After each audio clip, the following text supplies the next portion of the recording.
I'm not enthusiastic about this cartoon review at all. As I've mentioned before in my Rugrats Go Wild review, that there was yet another nail on the Rugrats franchise's coffin, and it was the final one. I'm, of course, referring to All Grown Up, which had its premiere on April 12th, 2003, and ended on August 17th, 2008. This spin-off was known for a lot of things. One, for being panned by a lot of Rugrats fans, and two, this was also a continuation of the Rugrats TV movie All Grown Up. And another thing is that there were people that just didn't seem to care about this cartoon to the point where Arlene Klasky and Gabor Chupo decided to retcon this thing from their collection, and even from Nickelodeon in general. So before I get into the show, I'd like to talk about the TV movie All Grown Up. And it starts off pretty simply. I mean, with Angelica constantly being a nuisance to the babies, and then they chase each other to a closet, and then we fast forward 10 years later, and then we see Tommy, Chucky, Phil, Lil, and Kimmy, and even Dill as tweens, and Angelica as a teen alongside with Susie, and Chucky develops a crush on this girl called Samantha Shane, and a lot of, things happen that are usually involved in a lot of tween sitcom dramedy films.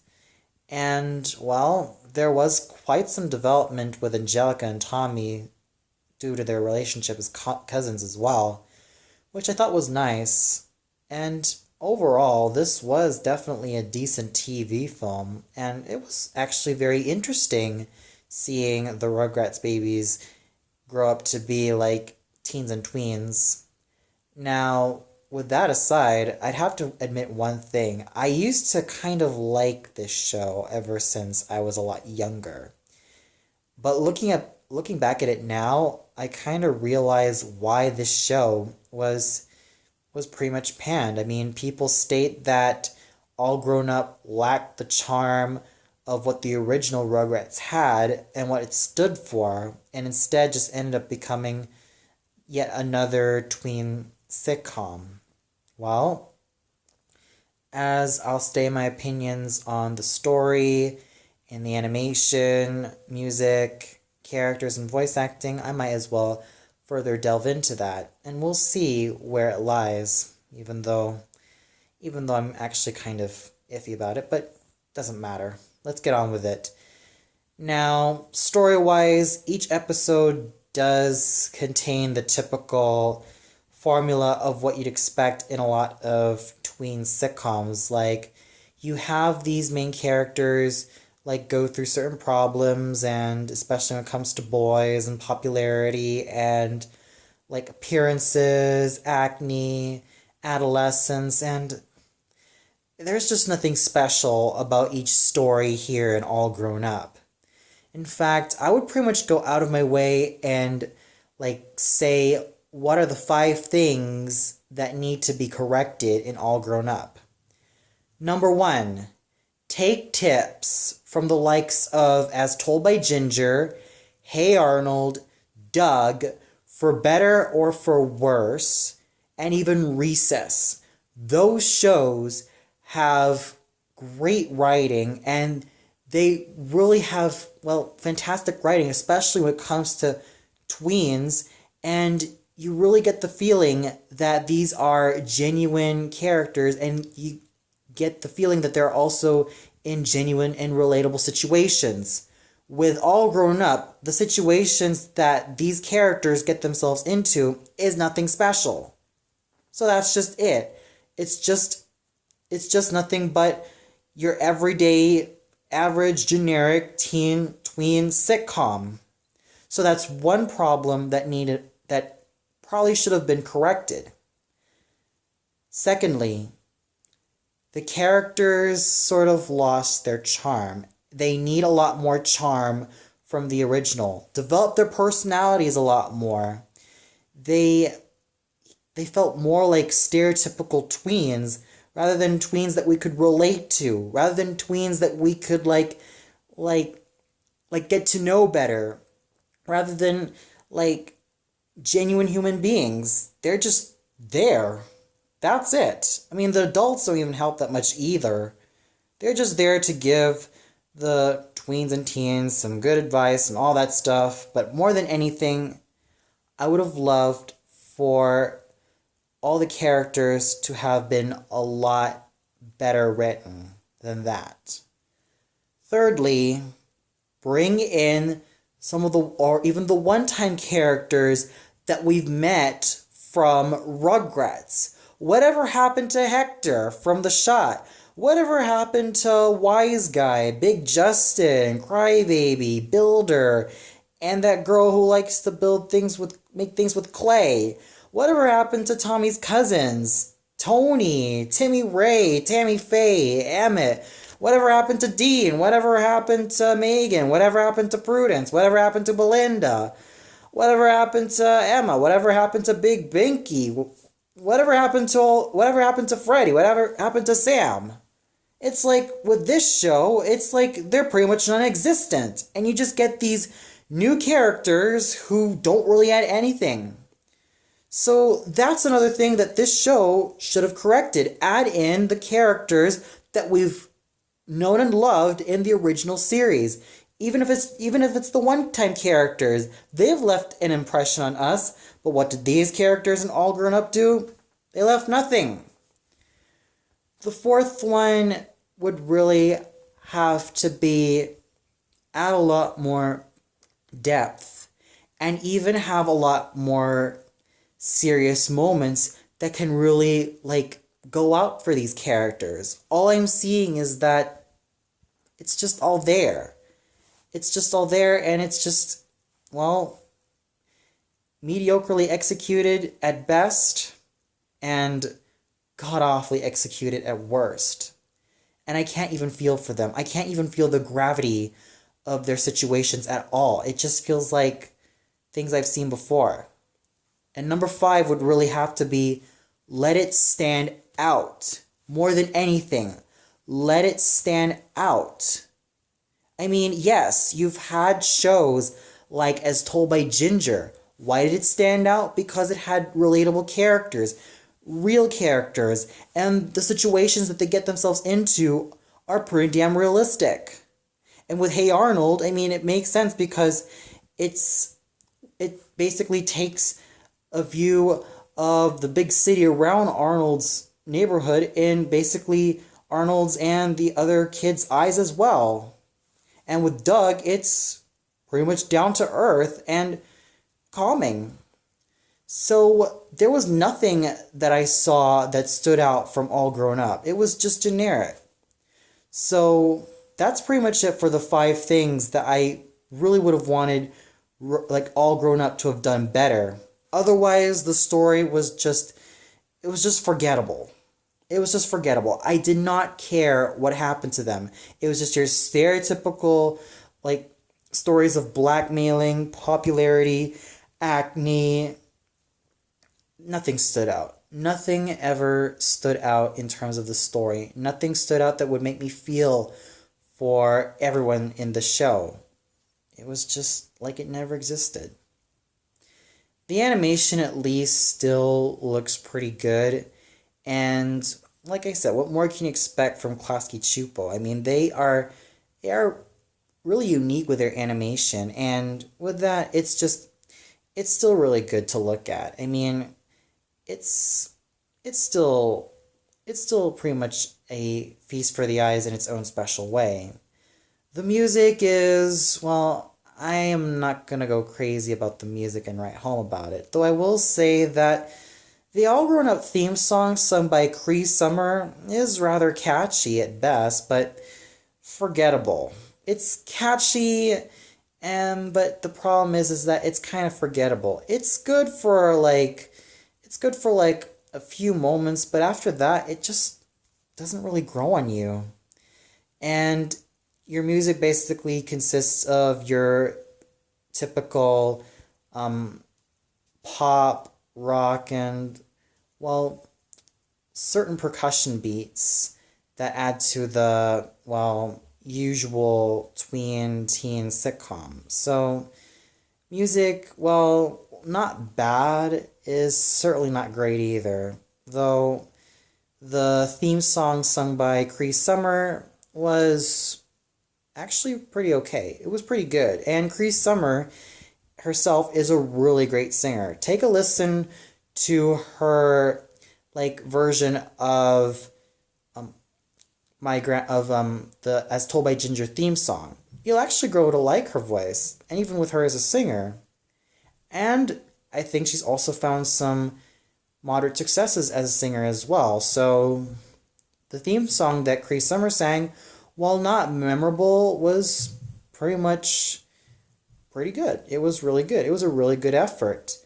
The characters, well, some of them are rather interesting in the hobbies that they do. Like, for example, I mean, we all knew that Tommy is pretty much the leader and the fearless one. And here he is being an aspiring filmmaker. Okay, it's very interesting that he's going in that direction. And it's very interesting that the writers are going with that direction. And we could really see that Tommy is a very passionate type of character in this spin-off show. Chucky, well, he still maintains that lovable coward side of him. Though with this incarnation, he's very awkward around girls and is not so sure about how he's going to feel around them, and he feels like he's got self-confidence issues. The one character that changed for the weirder, and I know this is going to sound like I'm being repetitive, is none other than Dill. Yeah, I do agree with people who have watched the show that Dill actually ended up being such a weird character with mismatched clothing and a hat, a Laplander hat that has chattering teeth on the end of it. And he does a lot of weird activities, and we can't really explain why he does that. It's safe to say that he did inherit them from his father's crazy building activities and all that, and he's been influenced by that, but we're kind of not so sure. He's not really that deep of a character in this show. He's just there to be weird. That's pretty much it. Susie is an aspiring singer, but there's nothing much to her in this series. I mean, she was a lot more interesting in Rugrats, but with her, she's basically an aspiring singer. Angelica, she still maintains that brattiness, though this time she's much more of a material girl, and she's much more of a pushy popular girl. And, well, the parents are still pretty good. Like, you have Betty and Howard, and who also work part-time at this smoothie store alongside Chucky and Kimmy. Chaz and Kira, who are still likable parents. And then you still have the likes of Stu and Dee Dee, who still give their love and support for their sons. And, well, with Charlotte Pickles, oh my goodness, you could have seen the episode in which she ended up having her Botox. It's like, oh my god. That huge smiley face looked rather creepy on her. And even the other characters, well, mostly the adults, seemed rather good. I mean, there was also one character that I also kind of liked, though he didn't really leave a huge impact on me, and that was none other than Vice Principal Pangborne. Interestingly enough, he also had a career as a pro wrestler, though I could have wished he also could have used those moves as well, and probably even demonstrated them probably in PE as well, or any other things, but I thought he was a pretty decent character all throughout.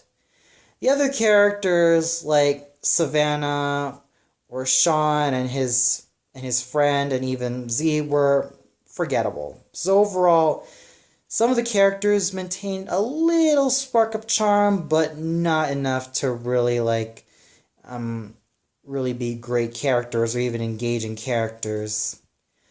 I mean, the voice acting still is pretty good with the likes of E.G. Daily, Cheryl Chase, Kath Soucie, Melanie Chardoff, Jack Riley, Joe Alasky, Tress McNeil, Michael Bell, and even the likes of, um, who was that again?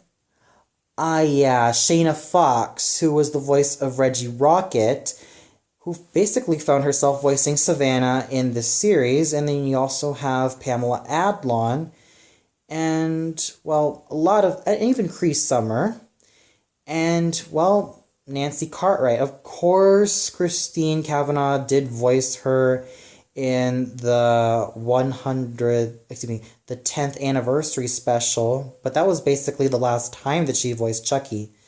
Nancy Cartwright still does a very good job, as I've mentioned in my Rugrats Go Wild review, so at least the quality of the voice acting is good, and, well, it also is safe to say that they're trying to work their hardest given the scripts that they have and even the writing that they have to work with. So overall, I used to like All Grown Up when I was a kid, but nowadays I kind of realized that it's mediocre. Or better yet, it was beyond mediocre. Hadn't the writing be more fleshed out, if the characters would have been more well developed, had more personality, had more depth, had more interesting qualities as well, and would have also been a lot more human, this show would have been good. Unfortunately, it was bogged down by writing that was just run-of-the-mill, and it was just forgettable. It was just an extremely forgettable experience. We've seen tween shows just like this before. We've seen this done in Weekenders. We've seen this done in Pepperan. We've seen this done in Recess. We've seen this done in Hey Arnold. We've seen this done in As Told by Ginger. So this did not stand out at all, and I was actually pretty sad for this show. I actually feel sorry for this show because this is a show in which it had a lot of potential. I'm just sad that it had to be so bogged down by writing that was generic and just so uninspired. And it hurts me so much. I wanted to like this show. I wanted to like the spin-off as well because the concept was interesting. The concept was great. I just did not like it how this show ended up being like every other tween or teen sitcom. It did not stand out for me, and I really pity this show. And it had a lot of failures, so with that, I give All Grown Up a 1.5 out of 5. It's not worth it. It may be worth it for people who kind of like it, but you might as well skip it. It's just forgettable. You're never going to remember this until the end of time. It's no wonder why Rugrats fans bash this thing, because, as they've said, this did not have the charm that made Rugrats, well, great. All Grown Up just felt like it's just there. The concept was there, but the execution was badly handled. It was disappointing at best. And that's what I've really realized about All Grown Up, even after rewatching one episode, or even a couple of episodes, that this did not hold up well for me. It just did not. It was just disappointing. I wish that it could have been better written. I wish that it could have been a lot more fleshed out. I wish that the characters would have been a lot more realized. I wish that there were the one-time characters that we first saw in the original Rugrats come back in full swing in this spin-off. I wished all of that could have happened, but no. All we get was just a steaming pile of mediocrity. And even at worst, below mediocrity. And I'm sure that a lot of people will not remember this TV show. And for those of you who love Rugrats, I don't recommend checking this thing out. If you want to, do yourself a favor and just read fanfics of how the Rugrats are when they're tweens, you might as well do so. It's only worth watching just a couple of episodes. The rest is just entirely forgettable. What more can I say? This show was disappointing. I still felt pretty hurt by this show because it had potential, but it was wasted. But all hope is not lost for the Rugrats franchise. And for that, I'll discuss a couple of games, PlayStation games that I've played ever since I was a kid that I actually enjoyed. So until then, see you later, everybody.